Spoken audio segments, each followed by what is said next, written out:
Thanks for tuning in to this episode of the Gaming Stooges Talks podcast. We are the Gaming Stooges. I'm Jack. You can call me Cloud. And I'm Landon. We hope you enjoyed today's discussion, and if you do, please consider subscribing to our YouTube channel, following us on Twitch, or joining our Discord. Let's get on with the show.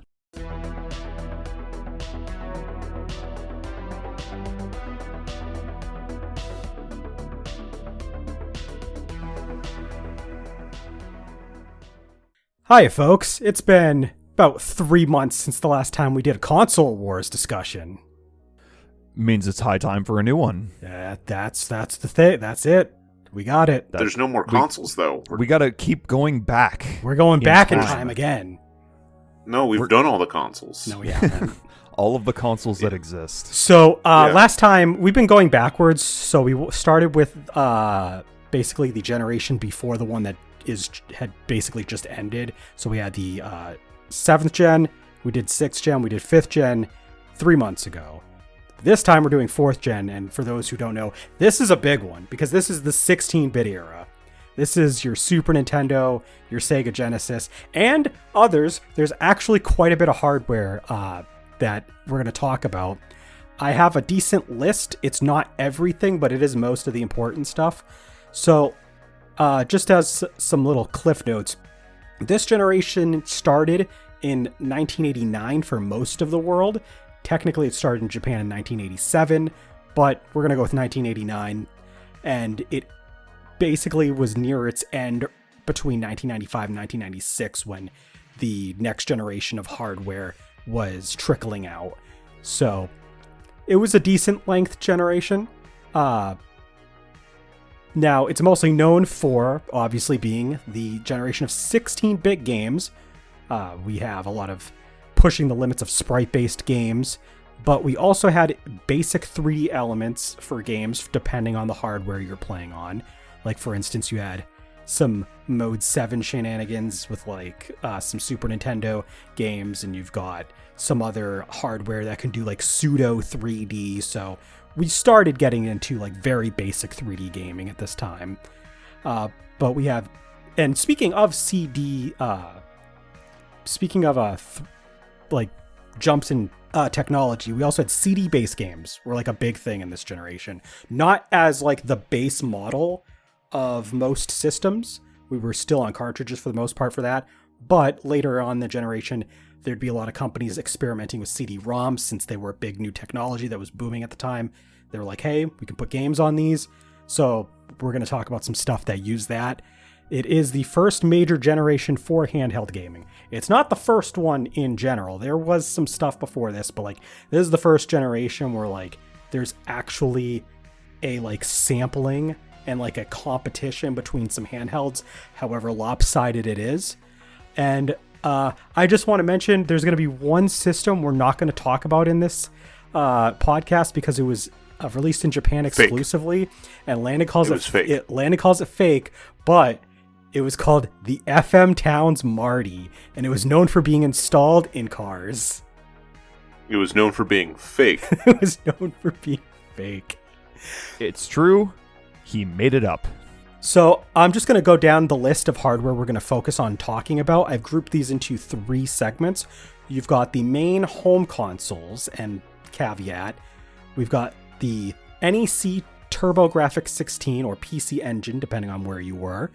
The SEGA Genesis or Mega Drive, again, depending on where you were. The Super Nintendo Entertainment System or the Super Famicom, again, depending on where you were. And then the Neo Geo, there was the MVS, which was the arcade cabinet, and the AES, which is their like home console version. And they basically play the same games. They were made to have the same games in them. So those are the home consoles, the major ones. But we also had some handhelds, as I mentioned. We got the Nintendo Game Boy, the Atari Lynx, and the Sega Game Gear. And then you've got, I've got a set of 3 pieces of hardware that are a little weird.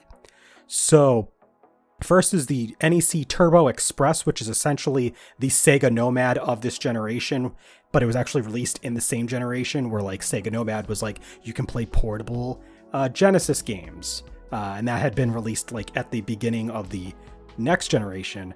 Well, the Turbo Express is that for the TurboGrafx. So it's a handheld version. You can play your TurboGrafx games that way. You had the Philips CDI.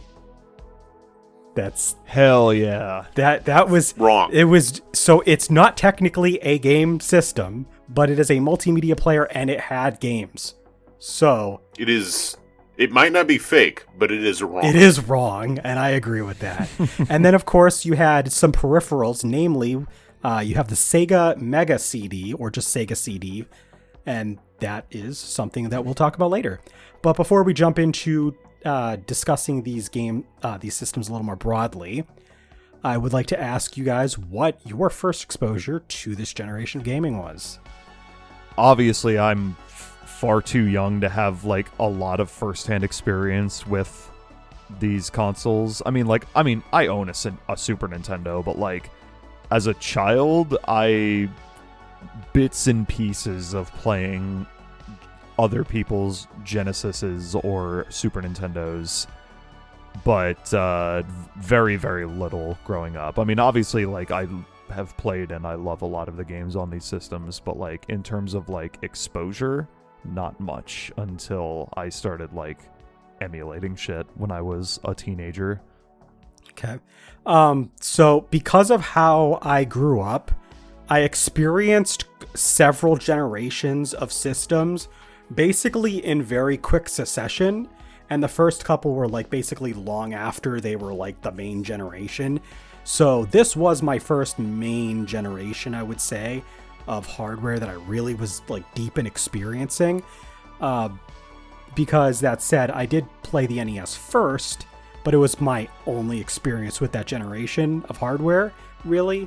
But immediately after first playing the NES, as I had mentioned in a previous podcast, my mom got the budget versions of the Genesis and the Super Nintendo at the time. My sister would end up getting the Genesis, I would end up getting the Super Nintendo, and we basically were able to experience a lot of games by both of us having those systems. And I also got a Game Boy Color, but to be fair, I didn't play a whole lot of actual Game Boy Color games as much as I did Game Boy games. So I do have a lot more experience with the library of this generation's games, kind of all at once before jumping into like 3D games. So this is my first one. I don't remember exactly what my first games were. I have to assume I think Super Mario World was among them. Goof Troop was an early one. Sonic 1, 2, and Mean Bean Machine were among on the Genesis side. And then, of course, Pokemon for Game Boy. And I think the Smurfs Game Boy game that I talked about in a couple of different episodes was another early one for Game Boy. So that's a lot, but it was all in a very short span of time. I think the first thing I played was Tetris for the Game Boy.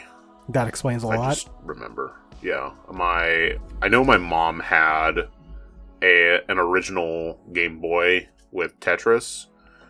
So I'm pretty sure like that was like one of the first things I played. I know I played a bit of the Sonic games on Genesis as well.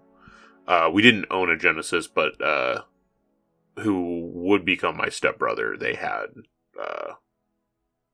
they weren't at the time, but when we would go over and visit them, because parents were friends, my mom, their father, so Gotcha.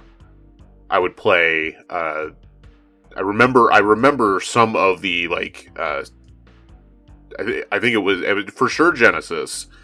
I remember Sonic.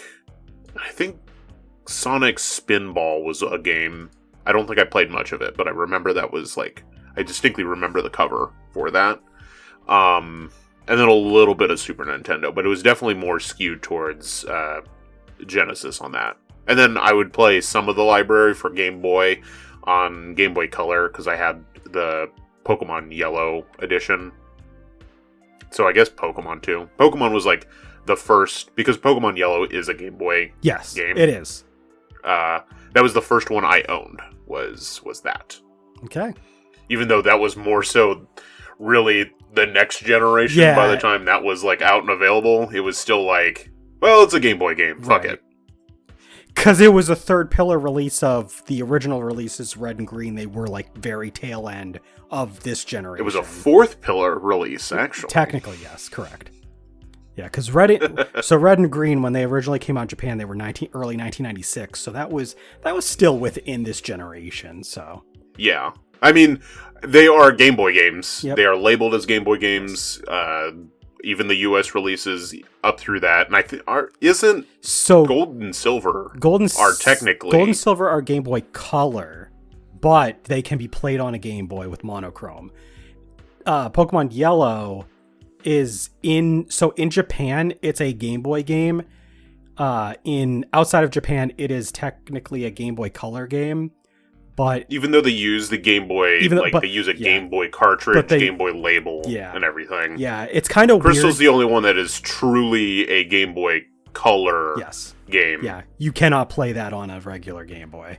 Yeah, so. That's why it's like confusing. But yeah. Yep. Anyway, so that was the first one I know I owned. So let's just go ahead and start talking about these systems one by one. I organized these slightly by release, although I grouped two particular ones together. I wonder why. But let's start with the first system on our list, which is the NEC TurboGrafx 16 PC Engine, which was originally released over here in North America on August 29th, 1989. It had a lot of different configurations. Some later models included a later released CD add-on to play these CD games. And as far as the specifically CD-ROM variant of this console, because that is considered a separate thing, everything else actually sold a little over 7.5 million units. So not like a lot, but not a terrible amount. Now, this was a joint venture between NEC and Hudson Soft. Yes, that Hudson Soft actually helped make this system. And NEC manufactured and sold it, basically. A few games you might recognize that this system had were the original Bomberman games. You had the Bonks games, like Bonks Adventure, and the original Splatterhouse. So, not necessarily like the most high-profile games, but honestly, a notable batch of games here. Does anybody have experience with the PC Engine TurboGrafx out of us? Because I will say... Not even a little. Unfortunately, I do not. I probably have the most indirect experience. And by that I mean I played Wii Virtual Console games. And mostly specifically, I played Dungeon Explorer. How is that game? That was another game that I had saw a while... It's really fun, and it's surprising. It's like pretty deep for what it is. But like for an RPG, like an action RPG that you can have up to 5 people play at one time, it's like really neat. I really enjoyed my time playing that. So yeah, that's really the only experience I have with anything TurboGrafx. Which is unfortunate because otherwise, like, I've heard, like, solid things about the hardware, and depending on your tastes in games, like, the library is pretty good. Yeah. It's a bit more niche, especially as, like, when you take everything as a whole, but from what I've heard as well, solid library of, like, underground sleeper hits, so maybe it might be worth looking into. Next system that we're going to talk about is one of the two big boys of this generation, the SEGA Mega Drive Genesis. Which the other big boy, the Game Boy? Okay. That's the biggest boy of this generation. I meant far as consoles, but yes, you're right. But the Genesis, originally released in North America on August 14th, 1989, and it also has several different models. The first two were actually from Sega themselves, and the second one actually notably included a 6-button controller that they started selling. And the third one was actually from Majesco, and Tectoy also had a fourth set of basically like official Genesis models, but they're not like Sega official, but their Tectoy was like allowed to like legally release their own versions. They're Brazil official. Yeah, That's kind of crazy. It's honestly. namely for Brazil. Yeah, It is 100%. and that is that's also why the Master System sold really well. I believe is Tectoy also handled that. Right. Oh, the Master System is like even to this day like one of Brazil's like best-selling systems of all time. Yeah. I remember a couple years back, a friend and I were at the Portland Retro Gaming Expo, and we were talking to like someone from Brazil, like that had a vendor booth there, and he was pretty much like, "Yeah, it's the fucking shit there. It's like crazy." All right. So it's like even like the internet hype around like how much Brazil likes it. It's like true. It's funny. Yeah. But to continue with the Genesis, all of these models that I mentioned combined have sold at least 35 million units, is the estimate. Now, the vast majority of these are Sega's models, which are 30 million. Now, I forgot to get like exact sales data as far as United States specifically. Unfortunately for this one and the next one, which are going to be kind of important, but a pretty respectable amount of sales, as you can see. Did receive several add-ons, most notably for this podcast. We've got the Sega CD, which is counted as this part of this generation.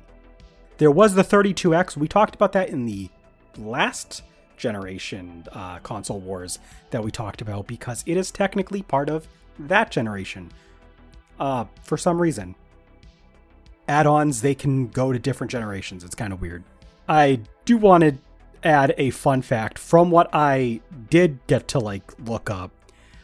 It almost overtook the Super Nintendo in the US, but it did sell ultimately about 1.5 million less than it. Again, I don't have the exact numbers. I know it's like mid 20 million or so for each of them, with Sega just being a little under the Super Nintendo there.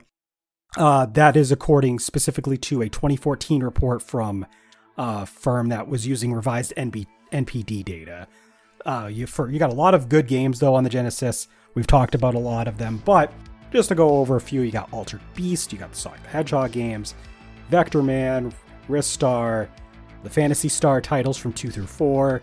You've got Golden Axe, Shining Force, Gunstar Heroes.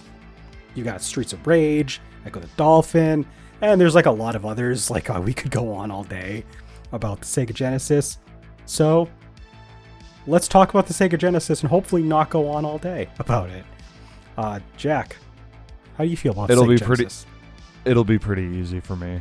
I'm gonna say it now just because I feel like there hasn't really been a good opportunity to bring it up, but this is like, excuse me, Jesus. This is like the first and one of the only console generations I can think of where like there were like ad campaigns literally like directly attacking each other like constantly. Like the Nintendo and Sega fucking hated each other in the early 90s. This is the real console war right here. And this is not like even like an exaggeration either. I did not put this in my notes, but this is also the generation that would cause the US to have its government intervene on behalf of and cause the ESRB to form. Now, outside of North America, this affects nobody. This was pretty much just the North America thing. But considering we are such a huge market for these systems in particular, kind of a big deal. Well, and also like other regions have also developed their own. Yeah. Did those come after or before? Well. I will look that up while you guys talk. All right. That'd be cool. Just since you brought that up, I just wanted to mention that it was the two games that were like the root cause of this like entire thing going to court and like causing the birth of the ESRB because of like sensitive content in video games are Mortal Kombat, which makes sense because it's very violent and bloody, and Night Trap, which makes zero sense because it's literally a game where you like try to save young women from like robbers, and like it just goes to show that like since the dawn of time, humanity has had zero media literacy. Yeah, there is a third game actually. It doesn't get as much publicity because it wasn't quite as contentious. It was kind of agreed upon that, yeah, that one's kind of messed up. And that was Lethal Enforcers, because it included the gun to point at the TV to shoot. And because you were supposed to be playing, the funny thing is you're supposed to be playing as a cop. Like, you're supposed to be playing as law enforcement, not like the lawbreakers. But because it was teaching people to shoot a gun, like... Yeah, this wasn't even like a Grand Theft Auto type situation. No, this was like the opposite of a Grand Theft Auto situation. This was prevent the Grand Theft Auto. But anyway, to talk about the Genesis, honestly, outside of the Sonics, like the vast majority of Sonics that are on this system, I don't have a ton of experience with the Genesis library. Like, there's a lot of stuff. There's a lot of stuff on the system that I really have not played. Like, some stuff I have. Like, I've played, the Mortal Kombats, and I've played Echo the Dolphin. I've played Ristar a little bit. I've played fucking, I don't know, NBA Jam. Also, I'm looking at the list of best-selling Genesis games just because I was curious, and the Aladdin game was in the top 5 and outsold Sonic 3 and Knuckles. Oh, yeah. It was extremely popular. That is very nearly beat Mortal Kombat for best-selling non-pack-in title. Yeah. It was, on the system. It was a big deal. When people were like talking about the comparison between the Genesis version and the Super Nintendo version, it really was a big deal. That's why Aladdin on the Genesis did so well, is because people were like, wow, this looks like the actual movie. So, even though the Super Nintendo version is better. Yeah. True. Anyway. Thank God Justin's not here. True. Yeah, fuck the Genesis version of Aladdin. This would be contentious. I will say, I did play quite a lot of Genesis. In fact, I would probably say that like earlier on, I was playing more Genesis than Super Nintendo. Eventually, that would kind of flip, but I grew up on that Sonic 1, Sonic 2, and Mean Bean Machine multi-pack, so I played a lot of that. But I also played The Lion King on both the Genesis and the Super Nintendo, which was interesting. I also played quite a bit of stuff like Vector Man. I played that Aladdin game as well at one point. I think there was a RoboCop game that I played a little bit of that I remember being pretty good. I did not play all of the games that like I really got into until a little later, but like, I mean, all the stuff I mentioned when I was like going over the synopsis, a lot of classic titles. The Mickey Illusion games, I believe there's a couple on the Super Nintendo as well, but the ones on the Genesis I remember being pretty iconic. The Genesis version of Toy Story is really impressive for its graphical quality on the Genesis, because like before that Toy Story game came out, people largely didn't think of the Genesis as more visually powerful or even close to the Super Nintendo. The Super Nintendo was doing stuff like Donkey Kong Country, right? So that's pretty big. But they came out with Toy Story, and on the Genesis, it actually like is on that level almost. So that was a pretty big one. But yeah, it's a great system. Like, I mean, we'll get more into like comparing the two, but like I think that the Genesis was like, for some people, it's not their favorite of the Sega consoles. They might have a sleeper pick in like the Dreamcast or the Saturn over this, but I do legit think that the Genesis would be a deserving title of like Sega's best system. Not everybody will agree with that, but I like it a lot. I think it is, like, only because it has the library. Yeah. Unfortunately, like, if the Dreamcast had a full lifespan, it could easily have been like Sega's best system, but I think just because the Genesis got a full console run, Plus because of it came out early. CD and 32X. It came out early. It had long support into the next generation afterwards. So yeah, so it like because of that and like the library like super solid. I mean, yeah, you guys have mentioned a couple.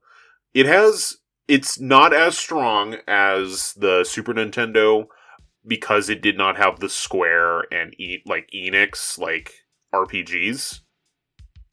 Let's just be real. Like, it did not have your Final Fantasies and your Dragon Quests, but it does have some really solid like RPGs.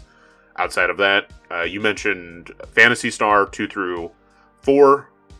4. I mean, you just recently played it. Yeah. It's touted as one of the like one of the best 16-bit like RPGs out there. Right. Shining Force 1 and 2 on this thing are both really solid tactical RPGs. You have Beyond Oasis. You have Sword of Vermilion. There's a lot of really cool stuff. And then, you just mix in a lot of the good platformers that are on it.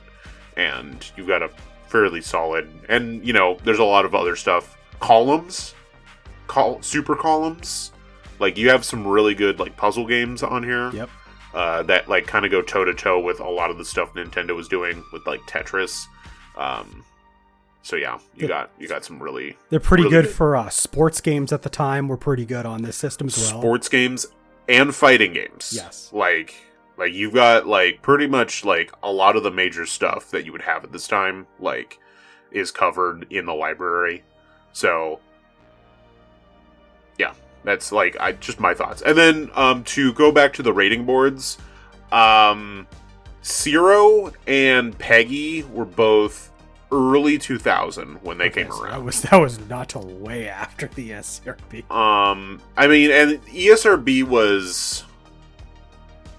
Let me open that back up because the ESRB wasn't the first of the US's rating boards either. No.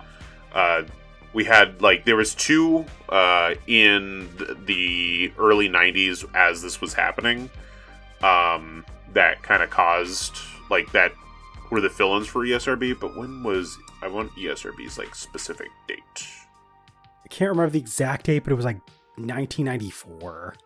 It was 94. Yeah, it was September 94, but you had... And ESRB also does technically cover Canada. Note that. They cover Canada.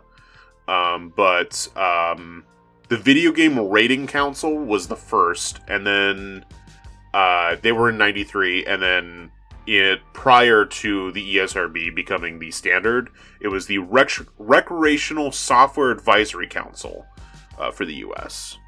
And are these both separate from Sega having their own separate ratings, or are they connected to one of those two? Because before the ESRB, interestingly, Sega did have their own rating system. It was largely argued as not descriptive and clear enough, which is why there was this whole movement to establish the ESRB, especially because they wanted an independent party, not the manufacturer themselves rating these games. But the Sega was known for if you have those games like Sonic, you might have noticed the later games would have a GA, general audiences. So yeah, that's this rating. So Video Game Rating Council is that. Okay. They did all of the Sega games and stuff. So they did, JA, they did MA13, MA17. Gotcha. Were their things. So yeah, that was that. So the SEGA Genesis, really good system, but we have a lot more to talk about, so we'll continue talking about this as we move into the next one. Recreational Software Advisory Council was independent, okay. Non-profit organization. So, just to answer your full question there. All right. But the next system we're going to talk about, although it is a little bit after the following system we'll talk about after, chronologically speaking, it's only by a month and a half, and this one's a lot more comparable to the Genesis. So let's just talk about the Super Nintendo Entertainment System, or the Super Famicom. Yeah. which was originally released in North America on August 23rd in 1991, selling 49.1 million units worldwide. It had a number of peripherals released to support it as well, just like the Sega Genesis did, although not to quite the same extent, but you did have stuff like the Super Game Boy, which allow you to play your Game Boy games on the TV through this. Obviously, it is the best-selling home console of this generation, not system as a whole, but best-selling home console. And I mean, the library's deep, man. You got Super Mario World, you got Super Mario Kart, you got The Legend of Zelda: Link to the Past, Super Metroid, you got the Donkey Kong Country games, you got Kirby Superstar, you got Final Fantasy 4 and 6, which we would get as 2 and 3. You had Chrono Trigger, you had Earthbound, you had Secret of Mana, Chrono Trigger. you had F-Zero. There are so many Super Nintendo games, just the same as we could talk about Genesis games all day. There's a lot of Super Nintendo games. When we do our little debate at the end, whoever gets the Super Nintendo just has to say Chrono Trigger, and that's it. That's all you need. One thing, Jack, I think you were bringing up, or Landon, you were definitely bringing this up, actually, now that I think about it. But I don't say words on this thing. I wanted to what are you add, talking about? on top of the Super Nintendo having the advantage of the RPGs, because of the I did say level that. support, they also had much more support by some other Japanese companies, such as Capcom and Konami. Now, they did not exclusively support the Super Nintendo. They did have stuff come out on the Genesis, but their support for the Genesis was way smaller than their support for the Super Nintendo. So you're going to see a lot of stuff like Super Castlevania, Mega Man X, and a bunch of other big hitter games from these companies on the Super Nintendo. You might see something here or there for the Genesis, but it's not quite on that same level most of the time. So It turns out if you have exclusives, your system does really well. Yeah.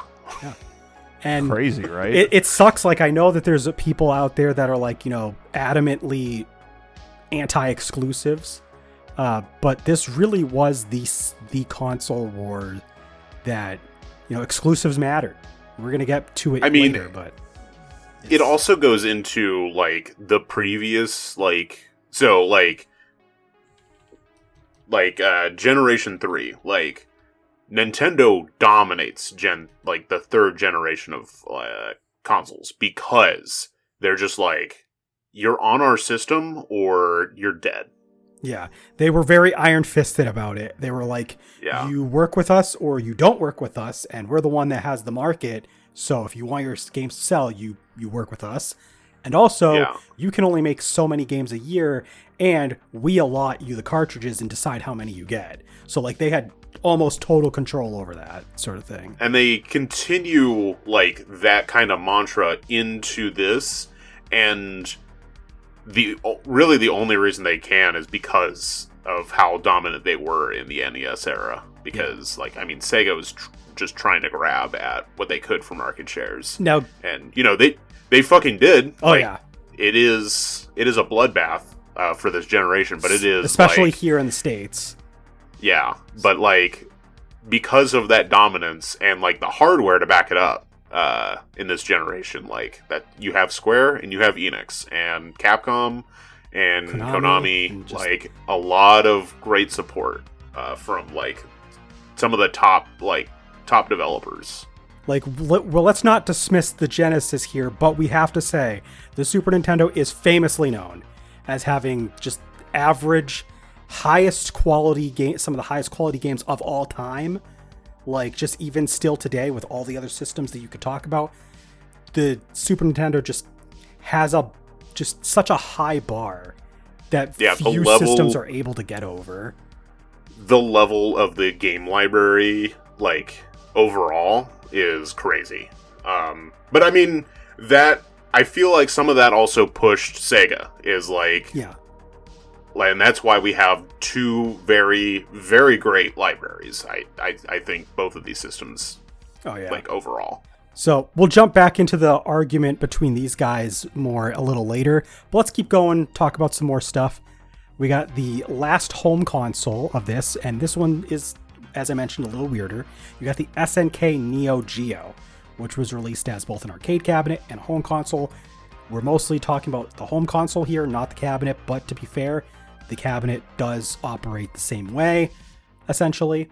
In fact, the controller for the Neo Geo's home console variant is an arcade pad, so like you are getting the same experience. The arcade cabinet version originally released in North America on August 22nd, 1990. The home console does not have a specific... So technically, our official release date is July 1st, 1991. Though there was evidence in old newspapers of it possibly having a 1990 release, so it could have been soft launched in 1990 in a few select areas before a widespread release in 1991. We don't know. We'll just say, for all intents and purposes, 1991, though, July 1st, that is the official release. And it did sell 1.18 roughly million units worldwide. And that's not a lot. And the reason for that is because it had a notably high price tag of $649 in 1990. Jack, do the quick math on that for us. A lot. A lot. Thank you. Thank you, exactly. Thank you for that. Hold on. Thank you for that. Thank you for that inflation calculator. But hold on, let me look it up. Let's be fair to the Neo Geo.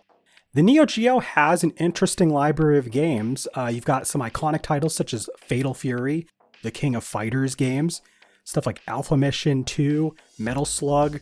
There's a bunch of others. I didn't want to like list too many and start getting into like stuff that like maybe nobody's heard of, but like there's a legit library for the Neo Geo.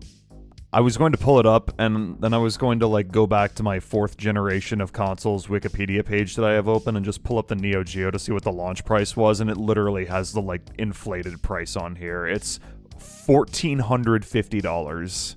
That is 2 PS5 Pros. Yeah. You know what? Insane. It's a better It's a better purchase. Damn. I would rather buy a Neo Geo. Speaking of the Neo Geo, though, do you guys have any experience with Neo Geo, even if it's not the system, but just the games? Because the games, you know.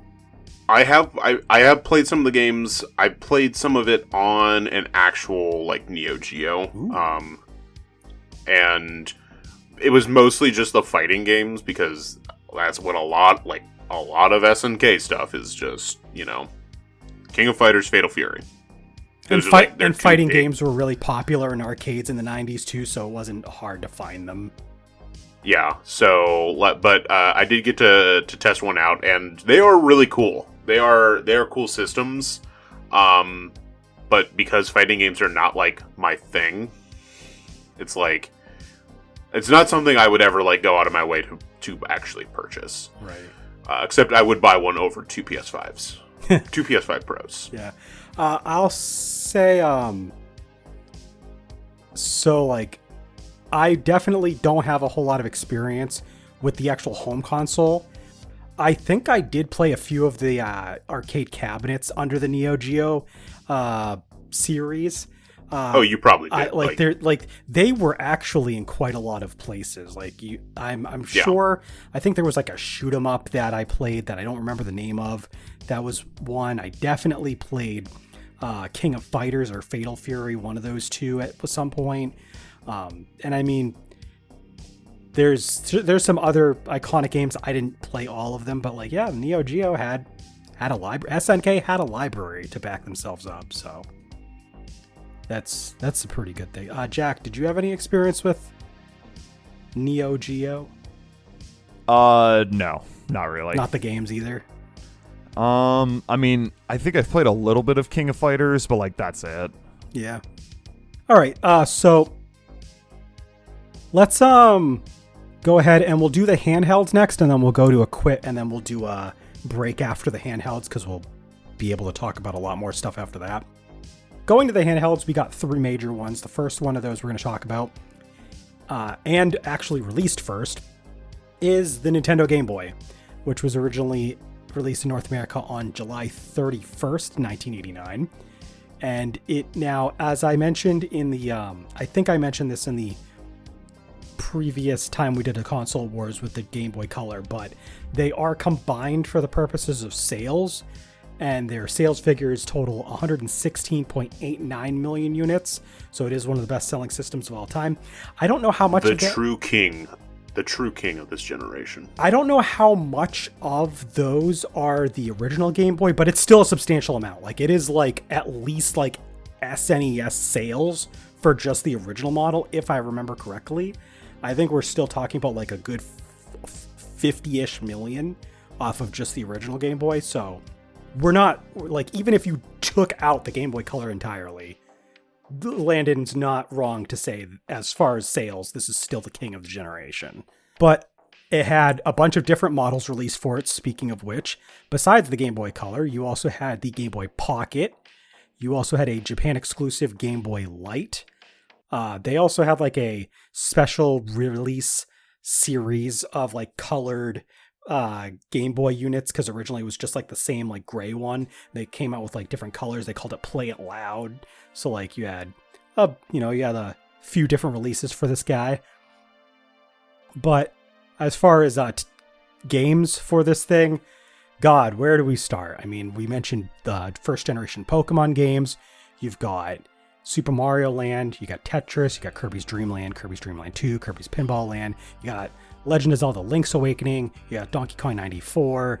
There's actually like a series of Mega Man games specifically for the Game Boy, and the further into that series you go, the less connected to the NES games they are, so they're actually becoming like their own like specific devoted games for the system. And I mean, we could go on all day. There's a lot of Game Boy games out there. A hell of a lot. Tons. One might say too many. But I wouldn't. Perhaps. Cloud would not. On record. I would not. Too many. There's not too many games for Game Boy. But someone else could say. Yeah. What would you say is like one of your first experiences with the Game Boy? Because I think this is like a really special system for all of us, at least Landon and myself. Jack, not so much. I was going to say this is another like I have one thing my I forgot older. to mention. Go ahead. This is another like case of like I'm too young to have like really had the Game Boy. I mean, I guess I wasn't necessarily, but like again, I've told this story a million times, but first console was the GBA. I got that in 2001. Yeah. So, Jack, are you even a gamer? I guess not, honestly. I will say one thing I never really brought up. One of my earliest experiences playing a Game Boy game, outside of Pokemon and outside of the Smurfs, was actually my sister had Paperboy for the Game Boy. And I believe the first Paperboy was like a much older game, but they put it on the Game Boy, and I remember just playing that a lot. Like, I don't know what it is. It was just fun to just like, you had this isometric view, and you went down the street in a bike, and you tossed the newspapers, and sometimes there was weird obstacles in the street, like a dog, or a police car that's trying to pull somebody over, or a like log or telephone pole that fell over in the. It was weird, but it was nice. It was just like it showed that the Game Boy was capable of like different perspectives for games and could still pull them off, because the Game Boy was supposed to be like your portable NES sort of thing. So a lot of the games are kind of trying to be that, but they learned really quick to actually just make games for the system later on. I mean, there is a lot of games that are, yes, NES ports, and then there's a lot of... Or just like so much as like games that feel like they could be NES games if they were released for like a home console, but, you know, not specifically NES ports. But like one I really enjoy actually, that also had an NES version is Yoshi. It's one of those drop puzzle games where you are trying to like create a Yoshi egg and try to sandwich it in a bunch of Mario enemies. And that had both an NES and a Game Boy version. I think both versions are like solid. So that one's a good example of like actually bringing an NES game over to the Game Boy and it working. I think one strength about the Game Boy when it comes to block puzzles is because Tetris was a pack-in title for it. It opened up a lot of people to wanting to play games similar to it. So you'd have stuff like Yoshi. I believe there was a Game Boy version of Dr. Mario, which is basically the same thing almost as Yoshi. And I mean, there's other games like it. You had Pokemon Puzzle Challenge, which was for Game Boy Color, but still, it was pretty popular to release those kind of games on the Game Boy. And then I wrote out some games that I really liked for the Game Boy. Some of them you mentioned, your Donkey Kong, the Donkey Kong 94. There was also the Donkey Kong Land games, which were basically just Donkey Kong Country, but for the Game Boy Color. One thing really weirded me out, so like Donkey Kong Land is actually a Game Boy game, but we would also eventually end up getting for the Game Boy Color Donkey Kong Country. Yeah. It's like weird. They did this like both. You could basically have Donkey Kong Country in two different flavors. Is it basically the same game, it just has the color support? Or is there like a difference? I think it's pretty much, if I remember right, the levels are like very close. It is definitely crunched down and everything, but it is like Donkey Kong Country for the Game Boy Color is like the Super Nintendo game, essentially. And the Donkey Kong Land games are more original. They're just using similar sprites. That's why they look the same, but they're not the same actually gameplay wise. Yes, because they use like similar sprites. They use like basically the template of Donkey Kong Country on Donkey Kong Land. Okay, that makes sense. Yeah, they're more original. So there was those Kirby's Dream Land 1 and 2. Like Kirby's Dream Land is one of like I feel like a top 5 iconic in terms of like just like how iconic it is. Like Kirby's Dream Land 1 is like one of those games that is just, it is there. You have Link's Awakening. The original version was Game Boy, and then they did the director's cut for Game Boy Color. But like the original version still is solid. You just don't get the color dungeon, but otherwise the core game is there for the Link's Awakening. Solid Zelda game. Yeah, especially as far as like Game Boy games are concerned. Like that's a beefy game. It is. It's great.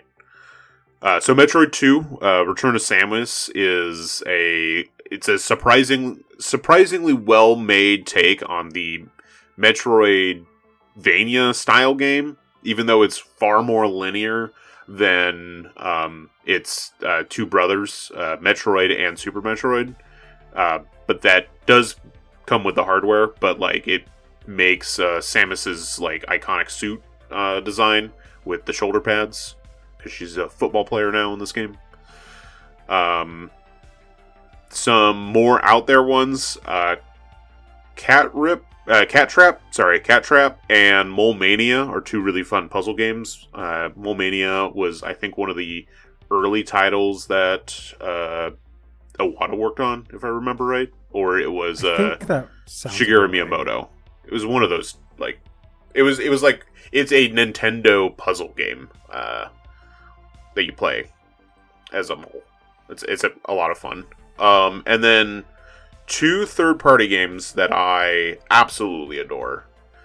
Gargoyle's Quest and The Sword of Hope 2. Yep. Yeah, like, I've talked about those games before. I streamed Gargoyle's Quest earlier. And that game, it's a fun adventure game. And then Sword of Hope 2 is a fantastic first-person RPG for the Game Boy. Okay. And then we're going to talk about next the rival to the Game Boy, quote-unquote rival, when it comes to sales. But you did have Sega step in, and they were like, hey, we're going to make our own handheld too. So they came out with the Sega Game Gear, released in North America originally in April 1991. It did sell only 10.62 million units worldwide, though, considering the competition, not too bad. I mean, it's probably somewhere closer to the middle out of everything we're talking about tonight. So, it notably, something that the original Game Boy did not have was a full color screen. And because of that, it also ate batteries up like a motherfucker, notoriously. So that's cool. It required 6 batteries versus the 2 batteries that your Game Boy required. Game Boy Color. The Game Boy original did take 4. That's true. But yeah. But still, like, that's still... It's still, like, more batteries. And to be fair, those 4 batteries for the Game Boy usually got you about 30, 40 hours of playtime. The Game Gear, you were lucky to get 10. You were mostly getting about 6. Yeah. Let's be... Like, 6 was a good average. You could squeeze out 10 if you, like, turn down, like... everything. Yeah, but, like... Yeah. But the Game Gear does have an interesting library. I did note here in my notes, it has a weird quirk with its library, so there are some exclusives, but it also was known for having a lot of ports of NES and Master System games, and some Master System games actually just released at the same time, or around the same window as the Game Gear, so it was effectively the same game just crunched down to fit on the Game Gear with no other changes. So it had quite a few games that did this too. But you've got some games like the various Sonic games that were on the Game Gear. The earlier ones were also Master System releases. There's a couple games in the GG Shinobi, which is Game Gear Shinobi. You've got Shining Force 2, The Sword of Haja, Defenders of Oasis. There's a bunch of other games. I actually want to throw this to Landon. I assume, Jack, you don't really have any experience with Game Gear besides whatever was on those Sonic collections. Yeah, it's mostly just the games that were on Sonic collections, honestly. Same here, and, brother. you know, some of those are good games. Yeah. I'm not saying they're not, but I just... no first-hand experience with the Game Gear. Same aside here. from holding Landon's Game Gear one time. Not Landon's, but I did hold someone else's Game Gear one time, and that is all my experience with it. So yeah, let's just hear from Landon. He's got his Game Gear with him. Tell us about the Game Gear. The Game Gear sucks. What y'all motherfuckers know about the Game Gear? That's it. It kind of sucks. But you love it. I do love it. So I would say the strengths for the system for this system in terms of library are a lot of because it had more competent ports of a console home console version to the Game Gear worked better than the Game Boy just because the hardware was slightly better and it had the color palette. It has I don't know, a little bit of variety from what I actually enjoy. There's some shmups that I really enjoy on this. Aerial Assault and Haley Wars are 2 really fantastic shmups. You had versions of Mortal Kombat, Shaq Fu, Fatal Fury Special on the Game Gear, and Fatal Fury Special, the animations of the Game Gear version are surprisingly well done for an 8-bit handheld system comparatively to when you look at it from the lens of the 16-bit game. Now I imagine that the games are a little compromised on the Game Gear because of the limited buttons. Yes. So that is one thing, is usually you have more simplistic games for these because you only have the 2 buttons. There's only so much you can do, especially for fighting games.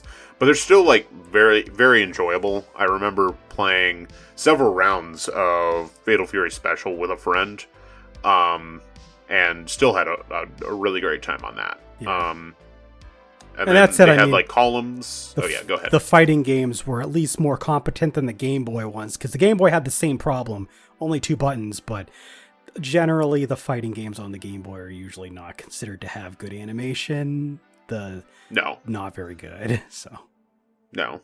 And then, yeah, you had, more Tetris competition. I know columns is, it's the closest thing you get on like the Genesis and Game Gear as far as like a Tetris, like.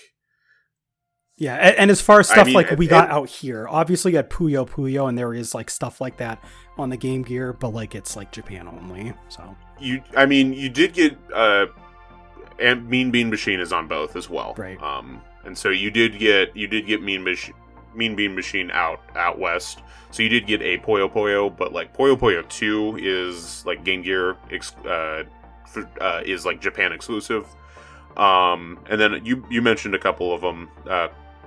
Crystal Warriors, Defenders of Oasis, Dragon Crystal, and then Shining Force, all really solid like RPGs for the system. Dragon Crystal is like a really fun roguelike game that was like well before. Like it's very much like a dungeon mystery dungeon game. Oh, okay. Like it's pretty interesting to have on like a roguelike. portable. Yeah, and it works pretty surprisingly well. Yeah, I do enjoy the Game Gear quite a bit, but let's be real, it's fine at best. Yeah, you have to plug it into a wall in order for it to be like to be able to play a game. We can rest assured knowing that at least the Game Gear was able to outperform the last main handheld we're going to talk about in this section before we go to our housekeeping break, and that is the Atari Lynx. So the Atari Lynx was released in North America actually well before the Game Gear. It was shortly after the Game Boy came out in North America on September 1st, 1989. Sorry, go ahead. I was going to say, did you have like some epiphany about the Lynx or something? No, I just think it's funny how like Atari like they had two naming schemes for their consoles. It was numbers and then it was cats. Yep. It was basically just that. It sold about an estimated 2 million units worldwide, which considering the Atari was already in steep decline, I guess 2 million's not that bad. It was one of their last pieces of hardware though, before just completely folding out of the hardware manufacturing business. It was basically this, the Jaguar, then they were done. So, but there was a few notable games for the Atari Lynx, and I'm not making this up. These are the names of these games. There is California Games, which is like a series of like games that are like, you know, set in California, so like surfing and other shit like that. You had Awesome Golf, which apparently is an actually good golf game for the system. A game called Rampart, which I think is supposed to be like a shooter or something. And Chips Challenge, which is like supposed to be like an action or adventure type of title. Atari also, the Lynx had like this weird thing where like a few very late release games, including some that came out after the Atari Lynx was even supported, had like this thing where like you would rotate the system because it had like a Game Boy Advance type of like horizontal layout. You had the directional buttons, you'd have the face buttons, and then the screen was actually in the middle. So it was closer to like the Game Gear and not quite the Game Boy where like the screen was at a different spot orientation wise. But because of how the buttons were placed, like you could actually make some games that like the screen would be accounted for rotating 90 degrees, which is kind of interesting. But yeah, the Atari Lynx, I've never used this in my life. Me neither. This is a fake. I barely knew it existed, to be honest. This is a fake handheld. It's. I mean, when you're selling, not even remotely close to the Game Gear, which is like not even remotely close to the Game Boy. Yeah, like, why are we talking about you? So, like, if I lowball and I say that, like, the original Game Boy was around that 50 million unit threshold, the Atari Lynx only sold a fifth of the Game Gear, and the Game Gear had already only sold a fifth of the Game Boy. It's ridiculous that this thing, like, went to market. Yeah. But, to be fair, it did come out super early. The main problem with the Atari Lynx was not only was it from Atari, but they also, as soon as they were like planning to come out with the Jaguar, they pulled like a PlayStation Vita back in the early 90s and said, oh, this handheld, we're not supporting it anymore. We're not doing anything with it anymore. Got to focus on the new system, baby. And that is exactly the same thing that happened with Sony with the Vita. And then they were like, oh, we got the PS4 now. What's a Vita? We don't know what Vita games are. And they just didn't support it afterwards. So same thing. I mean, at least Sony came out with like something.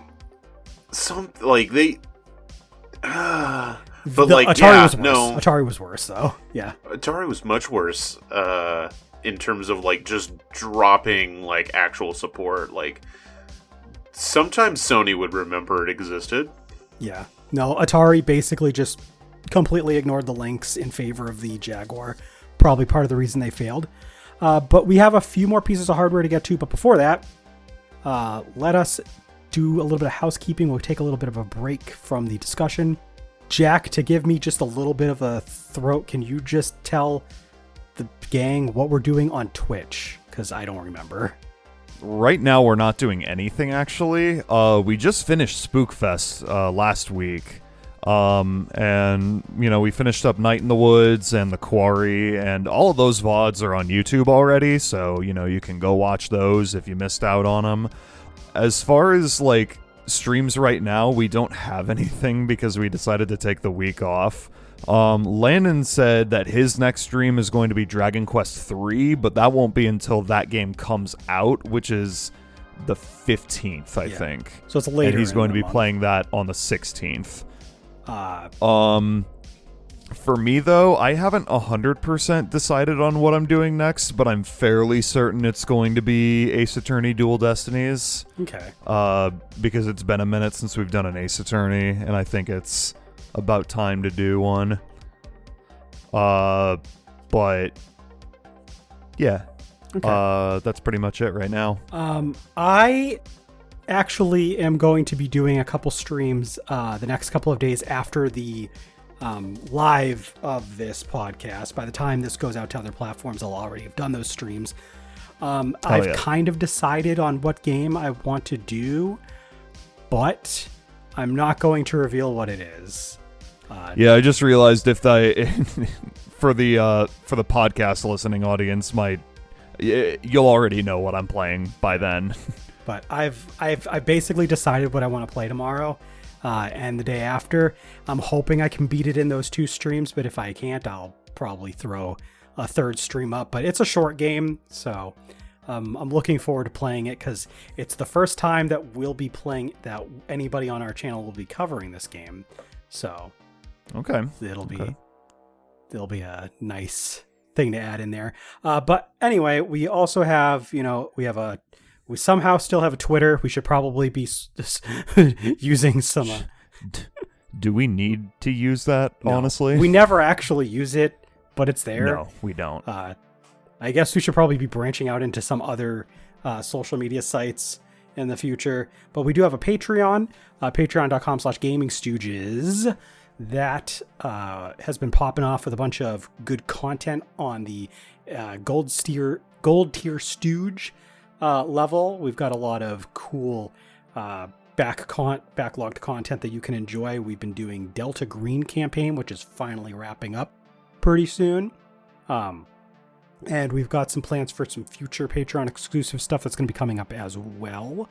We've also been doing polls. By the time this goes out, there should be a poll for a couple upcoming podcast episodes.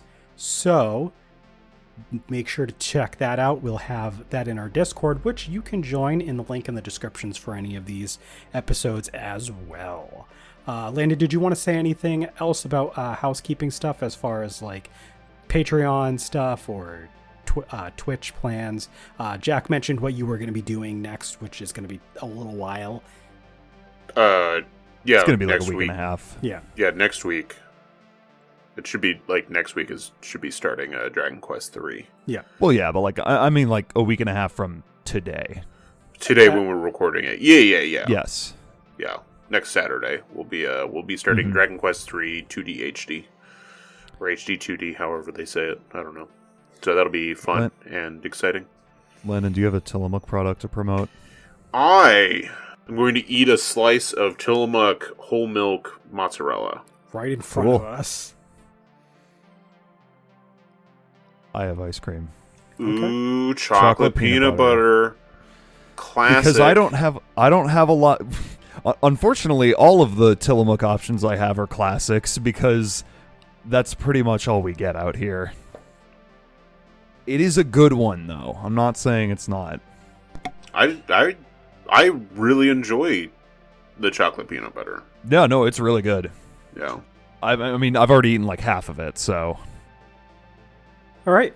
Just dangling the cheese in front of the viewers. So let's get back to talking about the last few pieces of hardware. And if you'll remember at the beginning of the episode, I mostly mentioned, and by the way, going forward, you probably have heard it, but I want to apologize. My voice is kind of really raspy today. It's been a rough day and my throat's not really like in good shape today. So I'm trying to do my best, but, these last few pieces of hardware are not traditional, like orthodox hardware, but they are cornerstones of this generation, so I do want to go through them real quick. First one is kind of the least important. You've got the NEC Turbo Express, which, as I mentioned, is just a portable version of the NEC TurboGrafx 16 console, specifically the pre-CD version of it, because like I said, there was a later edition that could also play the CD-ROM based TurboGrafx games. Well, the Turbo Express can only play the cards, but it was a portable version of that, and it released in December of 1990 in North America. I mean, if the TurboGrafx 16 was already not super popular outside of Japan, I think there might have been some support in some European countries, but as far as North America, that was a niche as fuck product already, and the Turbo Express is even more niche than that, so thumbs up. The next system, though, Hell yeah. is not system. Piece of hardware is that I have listed is the Sega CD or the Sega Mega CD, and this actually fared decently well for what it was. It was a CD-ROM based add-on to the Genesis / Mega Drive, and it had the ability to play CD-based games. Now, specifically, it only attached to the 2 models of Genesis that Sega produced. Because as we had mentioned before, Tectoy and Majesco, they had their own versions of the Sega Genesis that came out later. Those do not have support for the Sega CD. And it is the, of like the CD-based add-on hardware, this is the only one I actually have listed, but there was also an NEC TurboGrafx CD-ROM add-on that was then molded into later releases of the TurboGrafx, so it would just be the PC Engine plus the CD-ROM add-on. But that was sold separately as just like a peripheral that did that, so that was pretty interesting. But the Sega CD was released on October 15th, 1992, and it actually sold a little over 2.5 million, estimated 2.7 million units worldwide. And there were some notable games. We talked about a few of those earlier when we talked about the ESRB thing, because Night Trap is one of those Sega CD games. But on top of that, you also had Sonic CD and garbage. A very notable game that was exclusive to the CD for a while, Lunar the Silver Star, which was an RPG exclusive originally for the CD and then was moved to some other hardware and like collections and stuff and remakes and stuff later on. You guys gonna get the Lunar Star collection? I'm interested in it. I gotta look back into it, but I remember when I saw it and it was like first announced, I was like, ooh, I like that. So I'm gonna piss my pants. You're gonna piss your Hell pants yeah. for it? No, just separate. Just separate than okay. To piss my pants. Did any of you guys have experience with the Sega CD outside of Sonic CD? No. No. No, I don't own it. I do actually own a Genesis. I don't own a CD unfortunately for it. And then It's the last piece of hardware we're going to talk about. This one's Lannon's favorite. This might be the reason why he's actually about to piss himself. Yes. We got the Philips CDI, which I'm gonna was shit myself now. which is the CD-ROM based hardware that, as I mentioned, was not marketed specifically as a game console. It was supposed to be a multimedia system that like played interactive CDs. They just happened to have a lot of them that were really just closer to what you would consider video games. Now, there is a dispute over the exact sales figures for this hardware. Philips claims in 1994 that they had 1 million install base. But the Wall Street Journal reported in 1996 they only found sales of 400,000 units. So we don't know what the exact sales are. On the low end, it's less than 500,000, but on the high side, we could say it's 1 million if Philips says so. I'm gonna go with probably half of what the Wall Street Journal reported. Probably. Possibly. I mean, I'm more inclined to believe the Wall Street Journal than fucking Philips Philips. themselves. In this case. The Philips CDI is known for having quote-unquote games, such as games. Some based on Nintendo's own Mario and Legend of Zelda franchises, because they somehow were able to wrestle some rights to make a few games for the hardware from Nintendo. Honestly insane that they did. Yeah. They are not well regarded by anyone. At all. By any metric. No. Unless you're the YouTube poop community, in which case these are the greatest games to ever exist. Exactly. And there's also the much memed Flowers of Robert Mapplethorpe, which is literally just a gallery of pictures of flowers from a guy named Robert Mapplethorpe. What a name. Yeah. I think there's also, I think Plumbers Don't Wear Ties was also on this. Yup. Yeah. So it's a very weird piece of hardware. People like to complain about certain games in like more recent generations, like Uncharted and like the Supermassive games, for being more movie than video game. When you look at the Philips CDI, I don't think that's true. I think those are like, we need the context. definition of movie video games. Yeah, we definitely need more context. The CDI was known for that, and when it tried to do anything more, you got shit like the Zelda CDI games. So, I think Dragon's Lair, which was originally a PC game, was also released on this. Yes. So I think it had a Sega CD release as well. Yeah, I think it was put on like any of like the systems that could support that medium, because it was originally in 1992.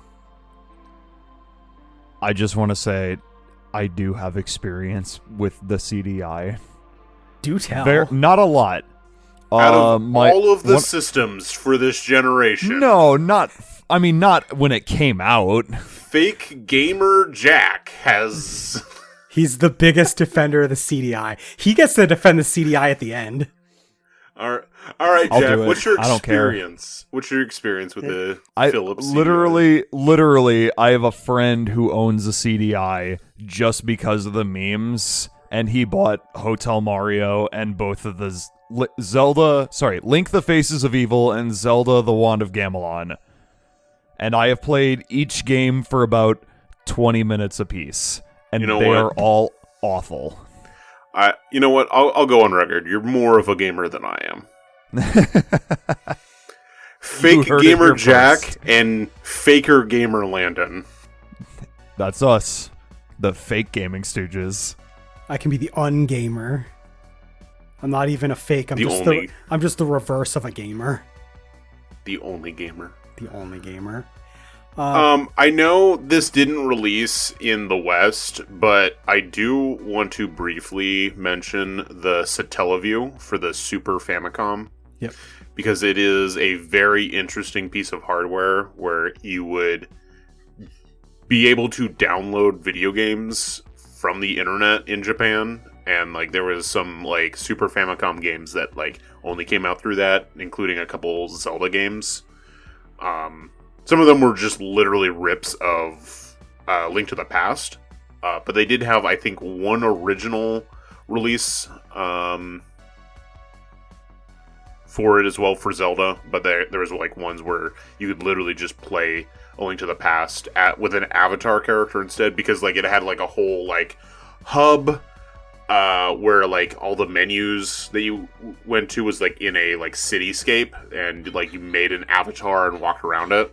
It's a cool piece of hardware and technology, especially for like the 90s where like the internet was very much a newer thing.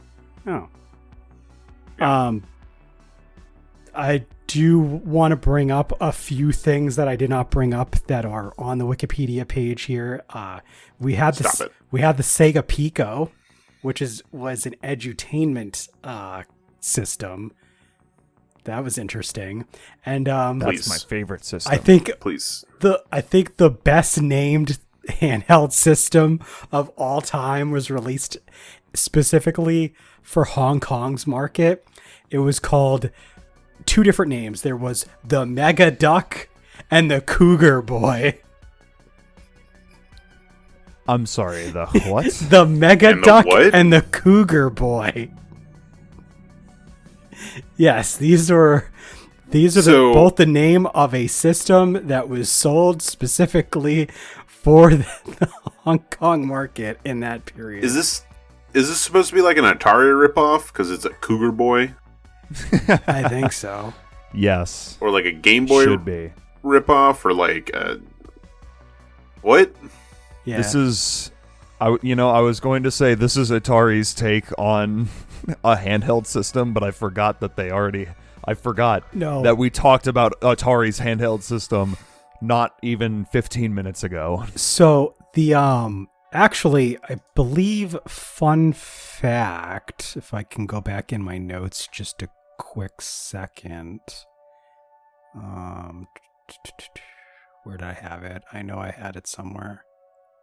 Okay, never mind. I thought it was the same group, but they're not the same group. But the group that made the Mega Duck are called Wellback Holdings.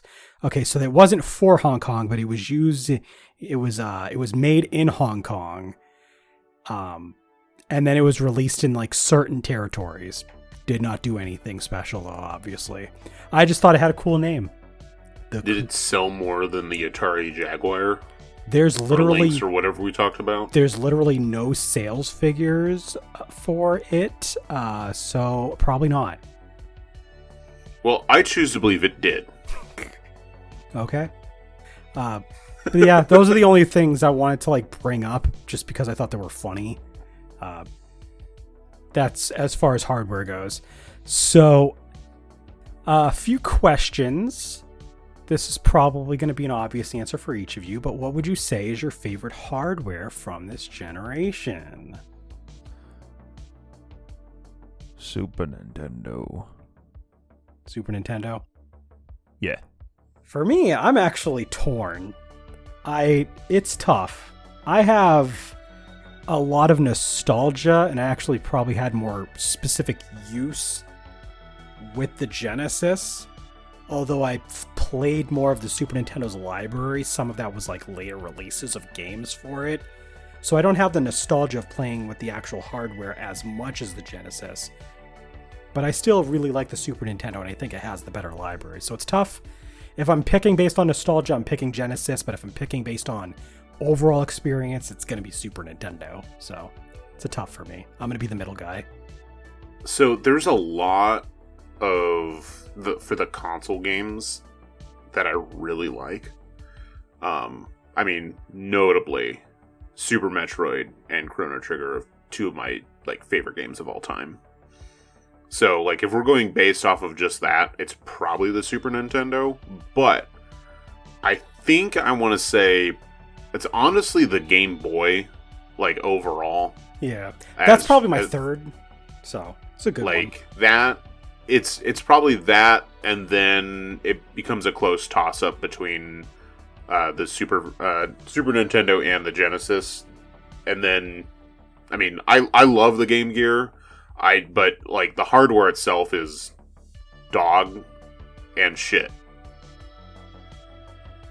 Is just like, I mean, as far as like the battery goes, and then like it was very easy to damage the speakers on those, and the screen wasn't great. I mean, but on the Game Boy, the screens are not great. You don't get a good portable screen until I mean, outside of like, as far as like the main like Sega versus Nintendo, you don't really get a good screen until the Game Boy Advance SP. Let's be real. Yeah. Yeah. Yeah. But like, as far as like mileage goes, like you get a lot of mileage out of the Game Boy, and the Game Gear you don't get as much mileage out of in terms of just like raw playtime, unless you plug it into a wall, and then at that point, what's the point? Yeah. I want to ask, and this is going to probably be like the biggest question before we get into our usual fun bit at the end, but what are some iconic games and franchises that resonated with you from this generation? There's probably a lot. I would definitely say, as far as like, so for me, it's going to definitely be between just Game Boy, Genesis, Super Nintendo. For Game Boy, obviously Pokemon, the first generation games there, Kirby's Dream Land, Kirby's Pinball Land, Kirby's Dream Land 2. Those are all really big for me. Super Mario Land, to a lesser extent, Super Mario Land 2 is really good. That's like the core for me as far as Game Boy games. I've played others, but those are like the big ones. Super Nintendo, really hard to pin down. If I'm picking just based on what I played when I had the hardware originally, it would probably be Super Mario World, Killer Instinct, and Super Mario Kart, probably. But I mean, Donkey Kong Country was up there as well. I also played Mortal Kombat quite a lot on that one. So like there's quite a lot of stuff on there that's really good. But as far as like stuff I played at the time, like those are the bigger ones. Genesis, as far as stuff I played at the time, that would be what I mentioned already. You got the you got the original Sonic games, Sans Sonic 3. I did not play Sonic 3 originally. I only got to play Sonic and Knuckles, and then Sonic 1 and 2, Dr. Robotnik's Mean Bean Machine, Vector Man 1 specifically I played more of, and Toy Story was like a big one. I played the Genesis version of that a lot. So, yeah, I mean, I've got I could go on forever. Like, I mean, I love Final Fantasy 4 and Final Fantasy 6, especially now that I've played them, but I didn't play them on the Super Nintendo originally. And, I mean, Chrono Trigger is one of the best games of all time, but I never played it originally on the Super Nintendo. I've always played re-releases, so. But it's still a big game. Oh, and one game I wanted to mention for the Super Nintendo that I mentioned in our previous podcast, EVO Search for Eden. That's a good game. It's a good game. Yeah, I think that covers all the games I want to mention. Just kind of like to throw some out there. Jack, did you manage to think of a bunch? Or do you want Landon to go first so you have more time? I mean, am I only supposed to pick games that I played on original hardware? Because, I mean, like, I did just it's because, not going like, to be very many. I mean, I did just because, but like, if you just wanted to go with like whatever the first games you played that were from those systems, regardless of whether you had the hardware. I was going to say, like, I think the Super Nintendo holds like my personal record for most games played not on original hardware. Yeah, I think that's the same case for a lot of people, to be honest. I own a Super Nintendo, and I have probably like 7 or 8 cartridges, but like most of my experience with the Super Nintendo has been through emulation, virtual console, collection re-releases, Nintendo Switch Online, etc. But I mean, in terms of like my favorite games from the era, I mean, obviously Sonic 3 and Knuckles is my favorite game. any of the Sonic Genesis games are applicable. As far as like Super Nintendo goes, like Chrono Trigger is one of my favorite games of all time. Mario World, Kirby Superstar, the Donkey Kong Country trilogy, Super Metroid. I mean, I feel like I'm just naming like the games everyone names when they say, what are your favorite Super Nintendo games? And I'm like, oh yeah, these ones. It's the ones you expect. Yeah, that's fair. Because I'm not a real gamer. I mean, if we're going based off of original hardware, it's Pokemon and Sonic are the ones that are like the most influential franchises to like stuff that I like still kind of care about today. One day I will play a Pokemon game. Specifically Scarlet and Violet.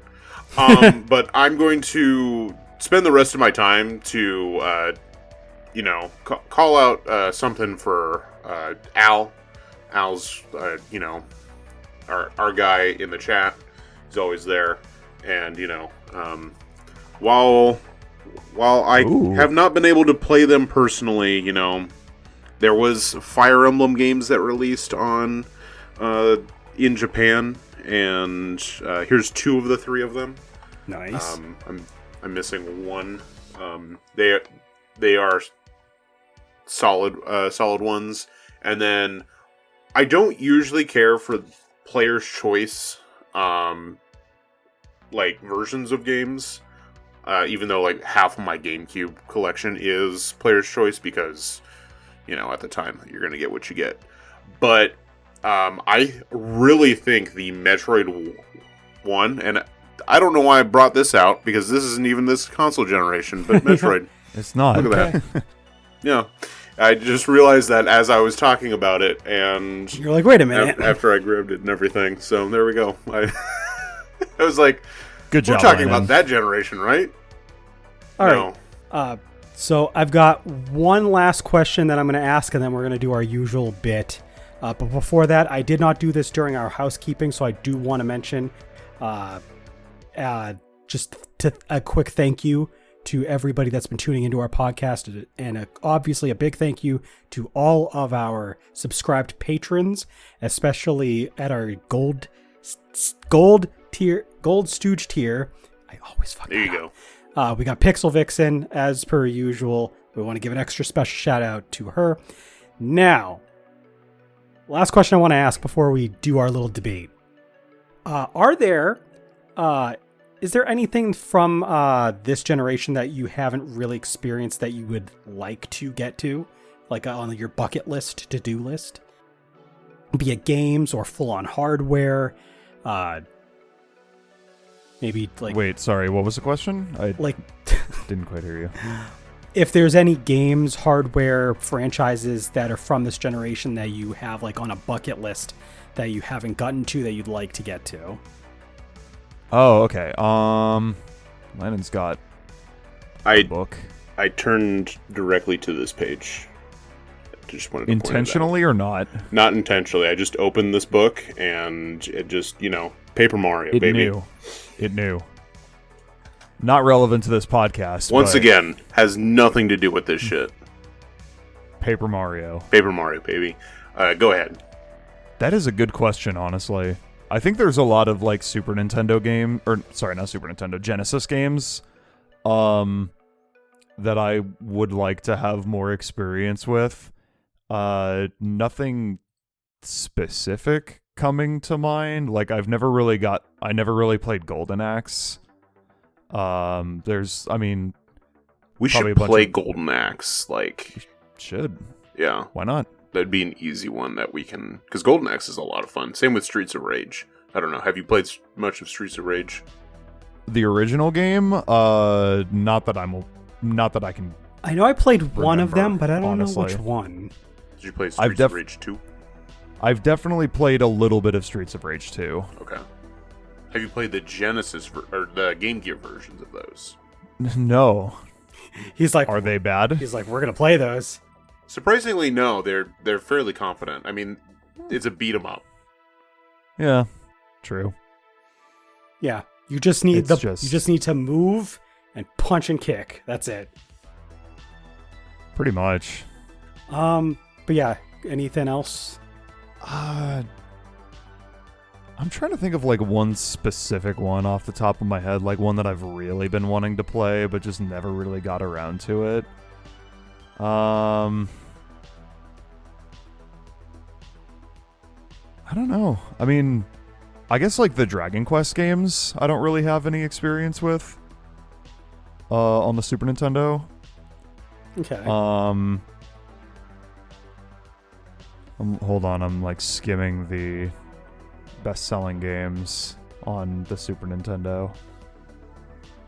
All right, well, I can name some stuff off if you wanted to just kind of get a few more things. Yeah, go. So as far as for me, it's three major things. I really want to actually try to start looking into PC Engine or Neo Geo games, because as I've seen, there is some decent, good quality games that are just on stuff I've never played, so I've never had the chance to play them. Nothing specific, but I mean, I'm sure there's stuff I would be able to find if I did some digging and some research. For Genesis games, I'm kind of already doing that. I've been playing some of the Phantasy Star titles. I played through 4. I started 3, although I didn't get very far, and I'm about to start Phantasy Star 2 in the near future. I do want to try and play the Shining Force games. I've played Golden Axe, I've played Streets of Rage, I've played Vector Man, I played Ristar. Ristar is one of my favorite games on the system.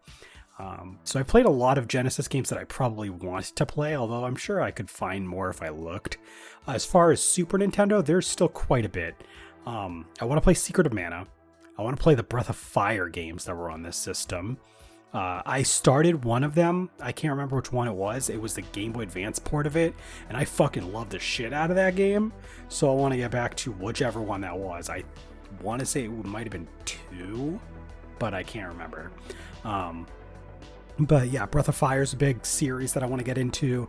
I've managed to just recently play through Final Fantasy VI for the first time, and I now think it's one of the greatest games of all time. So like, I've been kicking stuff off the bucket list from this era pretty reliably, honestly. So I can't say there's too much left that I really want to get into, but I'll find stuff eventually that I want to. I mean, I'm playing through Final Fantasy Mystic Quest right now, so like, I'm finding shit. As far as portable things, I do want to eventually play more Game Gear games. As Landon was saying, I mean, there's competent ports of actual, at the time, home console games on the Game Gear, just because the power of the screen was way better than the Game Boy Color, or the Game Boy at least, so you were able to do more with that. And Game Boy games, I mean, I don't know. I mean, there's a lot of good Game Boy games, but I've kind of played all the ones I really want to play. I mean, there's a couple I want to get to. We talked about Donkey Kong 94 at some point, so like, that's something. I would say that and the Sword of Hope 2. I feel like the Sword of Hope 2 would be an RPG that you would actually enjoy. Maybe. I definitely liked what I saw when you were playing Gargoyle's Quest. Gargoyle's Quest is excellent. So, like, if I had to make 3 Game Boy recommendations to people that is not just your typical, like, I guess 2 Game Boy recommendations that are just not your typical, like, Nintendo stuff, is Gargoyle's Quest and the Sword of Hope 2. Okay. Yeah. And now, going back, Jack, did you have more stuff that you could think of for your bucket list? I mean, not really. I mean, I looked through there's a lot of stuff I'd like to revisit. You know what? Okay, I will say Secret of Mana I've never played all the way through, and I would like to one day. Oh, I gotta finish Earthbound. I was playing through that and I never finished it. Earthbound is a fucking classic. That is a game that is worth seeing through to the end for sure. It gets fucky, and not just because of Gygas, but it gets fucky at the end. All right, I will say, Katie reminded me of Crusader of Senti. I did want to bring that up when we were talking about Genesis games. I forgot to, but that is a fun like Zelda style game that is on the Genesis. That's a pretty good one. If like you were a Genesis ride or die, you still had like a game in that type of genre to play. But yeah, I mean, Jack, you've always come off as like a polygon boy. I just grew up in that era. I mean, I love the Super Nintendo, believe me. I love, like, the 16-bit era of video games. Like, this shit rules. I mean, all of these games, a lot of, like, games of this era have aged, like, super, super well. And I'm the fucking hasn't aged the best guy. Yeah. Like, this generation is, like, the opposite of that. I mean, at least when it comes to, like, first-party titles on the Genesis and Super Nintendo, like, still play pretty perfectly to this day. Oh yeah, a lot of these hold up incredibly well today. Like, they're still competent games that you can have a lot of fun with. Like, literally the only thing that I can think of, like, that has not aged very well is some Super Nintendo games have a lot of slowdown. I guess which can be annoying, but it's not a deal breaker for me. I would say that's less of a problem with like the hardware and like just those specific games not being optimized well for Super Nintendo. I would say I think the one Achilles heel for me personally was early fighting games on the Genesis, because there was only 3 buttons on that shit, A, B, and C. So like if you had like an intricate fighting system to the game, 3 buttons was not quite a lot. So until they came out with the 6-button controller, so you had A, B, Z, X, Y, Z, it was kind of tough to do really, really like intricate fighting games on that. So like I know Street Fighter 2 is a game that suffered for that until the Genesis got that extra controller to get the extra buttons in there. So I think that's really the only like big problem I have is that. But that said, it's not like it's a deal breaker. Like, a lot of games still work fine. I mean, a lot of people still played Mortal Kombat 1 with no problems on the Genesis, so like, it's not like it's the be-all end-all, but it is something I noticed. But yeah, I mean, for you, Jack, specifically, it kind of helps that a lot of these would get re-releases on stuff like the Game Boy Advance, the DS, even like the PSP would see some like remakes or port collections for this era of games. You'd have a lot of stuff on the PS2, GameCube, Xbox that you could play from this generation. So like, it is a generation that gets a lot of love a lot of the time. Landon, do you have a bucket list of stuff you'd like to get to from this? So yeah, Dragon Quest, this year, I started playing a lot of the Dragon Quest games that I haven't, which is most of them. And so, obviously, Dragon Quest, was it 5 and 6 are the Super Famicom Famicom releases. And so those, and then I also want to... Was 4 on the NES? Or was it on Super? Yeah. Okay. It was a Famicom release for 4. The first 4. Okay. Famicom. And then 7 was PlayStation. Okay. And then 8 was PlayStation 2. Yeah. So there was like a bit of a gap between those ones. Yeah. They like crunched, but like Dragon Quest was like, they just like pumped like the first 3 out and number 4, and then that's when after that they sort of started to slow down a little bit. Gotcha. So yeah, those Dragon Quests, and then Shin Megami Tensei 2 I would like to try out at some point. That was a Super Famicom release originally. I want to play Live Alive, but I'm specifically probably going to play the Switch re-release of that. Because that was an official US release, let's be real. Right. But that's like, that release is like very much like an HD version of the Super Famicom release, so yeah. Oh well. There's those. There was I do want to at some point replay Final Fantasy VI, because I never actually beat that. I did get fairly far into it, and especially since the Pixel Remaster is out now, like, it's a pretty easy one to go back to and play through that version specifically. And then there is a Game Boy RPG I want to try out. What was it? Greed something. I was just looking at it. You'll have to I'd share have to go that. back and double check it. Yeah, I think I've shared it before, but I'll share it again. Popful Mail was a Sega CD, and like it was released on other systems, but like I easiest saw one. I saw that on some sorry. I saw that on some lists when I was like looking for like Sega CD titles. Yeah, it's a action RPG that was done by Falcom. Oh. And yeah, so it's like had an infamous rumor that the Sega CD version was supposed to have like Sonic's girlfriend or something as the playable character, but it was like not that, but like that was the rumor going around at the time. But Popful Mail is one that I do want to try out at some point. And then there is a Godzilla game for the Game Gear that is a tactical like game where you're trying to take out like the monsters. And then there's a Game Boy Godzilla game that I want to get at some point. But those were both also Japan only. Okay. Yeah. All right.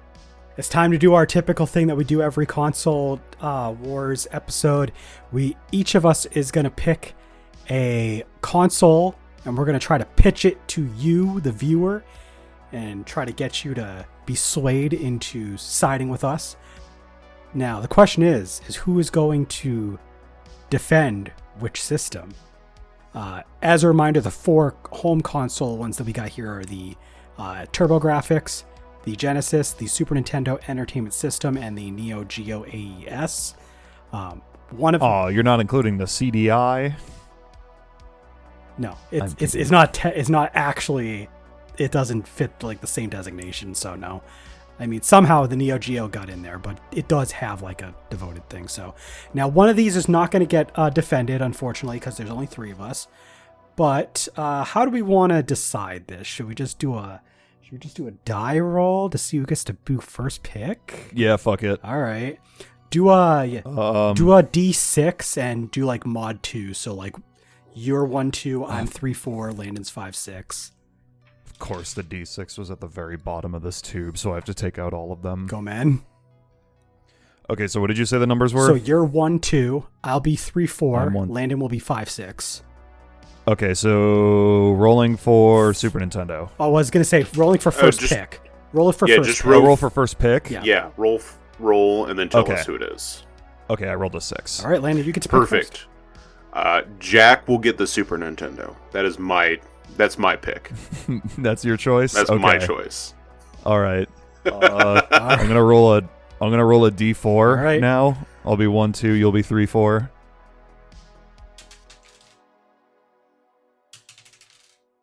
I got 2. Cloud, I choose you to have the Genesis. All right, I got the Genesis. Jack has the Super Nintendo. Landon, I am going to give you the PC Engine. Oh boy, this will go over well. Your favorite. All right. So, Jack, you are the first one. So pitch us the Super Nintendo. Chrono Trigger.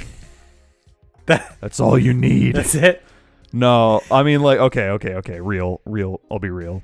The Super Nintendo has, like, a crazy library of games, like, one that many people to this day claim is, like, the best Nintendo library of all time for both first and third party. Like, Nintendo's first party output was crazy, but, like, the third party titles from, like, Square and fucking Chunsoft, not Chunsoft, but Enix, fucking Capcom, just a lot of like really good like not collaborations, but like you have a lot of like companies contributing like really solid titles to the system, and like there are over 50 games on their list of best-selling games, which cuts off at games that sell over 1 million.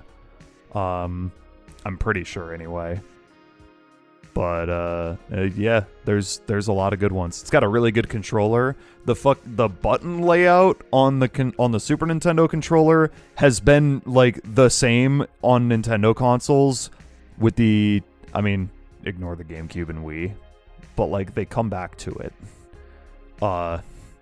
Ignore the 64 too. But like, the classic like 4-face button layout on the controller. I would say not even just Nintendo, like that's a gaming thing at this point.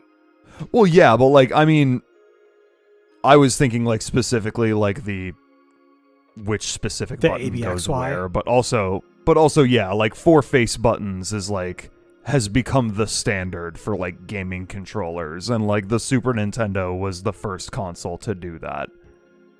Okay. Yeah, that's pretty much it. Chrono Trigger. So, Genesis, as you all know, does what Nintendo don't. We got some of the best arcade perfect ports of games. If you want your bite-sized action, we got those games with attitude like Sonic the Hedgehog and Vector Man, and some RoboCop game I mentioned halfway into the podcast that I'm pretty sure everybody here forgot, including me. You've got so many classic games that we just put on collections, and we just sell them for like $30 every now and again. You get like 50 games. You don't even have to play the system. We're just giving these games away. So you could just experience these games over and over again, wherever you want, on whatever system you want, because we're Sega, and we do that shit.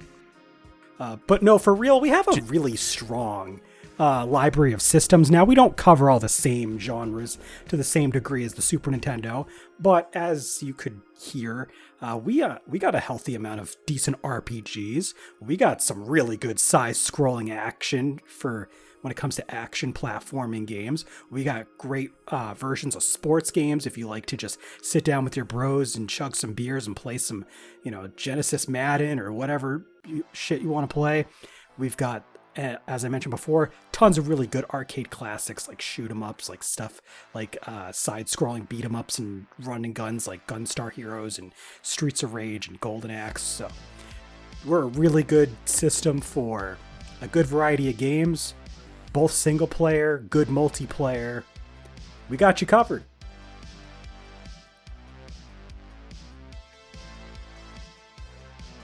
Landon's looking at us like, I can't believe I have to do this.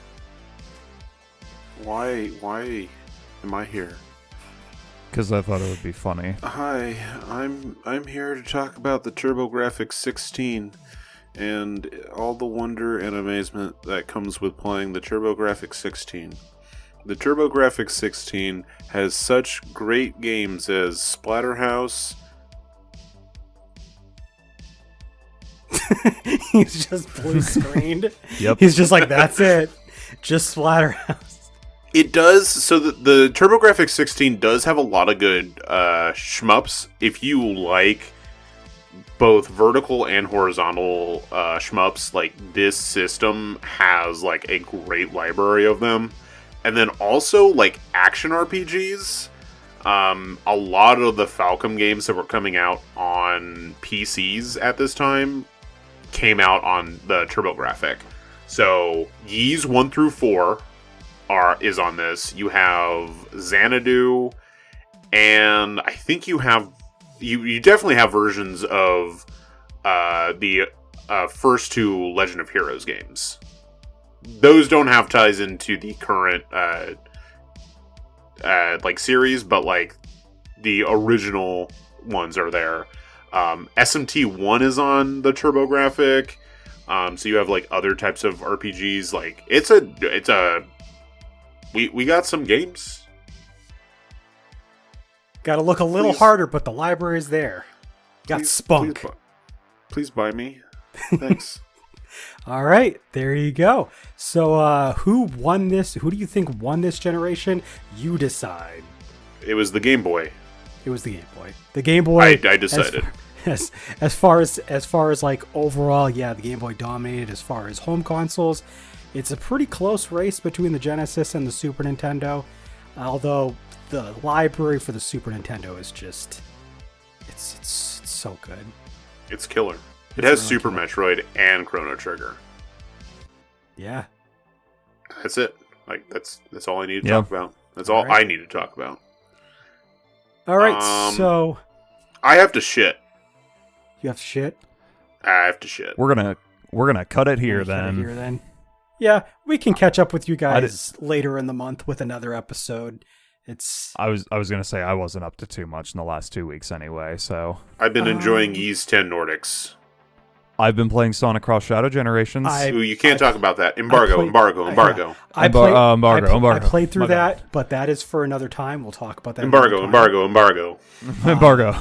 I got back. I mentioned in a previous podcast I've been getting back into Pokemon. I managed to beat Let's Go Pikachu for the first time after 6 years of owning it. Whoa. The post game is actually kind of good, but I'm probably also never going to touch most of it because there's a lot. Am I the only real Pokemon fan? Because I was the first one to beat Pokemon Let's Go Eevee. I guess so. I've never beaten Let's Go, and I traded in my copy to get the new Zelda, so I'm yes, never gonna beat it. I am the only true Pokemon fan on this podcast. That's sad and disgusting. You should feel ashamed for yourself. I guess The so. viewer. Not you two. No, You two are fine. But you, the viewer, you should feel ashamed for yourself. Yeah. And then I also have been playing through my copy of Scarlet that my girlfriend had got me a while back on Valentine's Day. And I'm actually almost done with it, so I'm going to be doing the DLC. So for that, going to be getting the last few Pokemon. I have like my completed like living decks up in home updated. So that's going to be cool. Been fooling around with like DNS exploits to get like special event stuff from like the DS games. Unfortunately, I can't get Gen 5 stuff to work. So like all the black and white, black 2, white 2 cool stuff, I just can't get a hold of it. But I got like everything from the Gen 4 games. I got the shiny Pichu that you can bring over to Heart Gold Soul Silver and get that like special special notch-eared Pichu. So that'll be cool. I'm saving that aside though because eventually I'm going to get back to my Pokemon channel on YouTube. And when I do, I want to be able to like film that. So like that's going to be something I try to record. But no, other than that, like nothing new really. So, and I mean, Landon, you said you have to take a shit. Yeah, I was going to say the newest thing with me is this bowel movement that's in the middle of happening. Hell yeah. But other than that, yes, Ys 10 Nordics, I've been playing that. I'm in Chapter 4. I finally got to the point in the game where you can ignore the story. Finally. Like, not that I have anything wrong with the story. The story's fine. I actually really enjoy this game a lot. But the other, like, it's a game that I want to explore in. You have a pirate ship. They were telling me I had to go to these very specific locations, but also giving me side quests. But they were like, you can't do that. You can't go to that where that side quest needs to go. You have to do the story. And I'm like, I don't want to. I want to explore. So, but now I'm at the point where I can actually like fuck around and ignore the main story and actually like experience the game. It's very fun. You only have 2 playable characters in this one, as opposed to like 6 that was in 8 and 9, which means like your party feels a lot tighter. I care about the playable characters, whereas in that one, like, I would stick to just like Adol and then just one other person. Even though you could have like you could swap between 3 to 4 people, I would only care about like 1 to 2 at most. In the last 2, and I really like fucking Ys 8. But I can only really tell you about one playable character outside of Adol and then Dana, the title character. Oh well. Okay. So thank you all for watching. We got our little outro we're going to roll, and we'll catch you in the next episode. But take care. Bye-bye. Bye. Bye.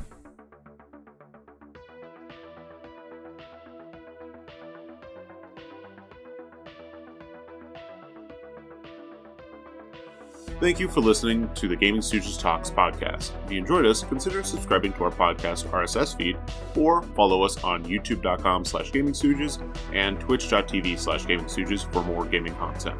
If you'd like to chat with us, join our Discord.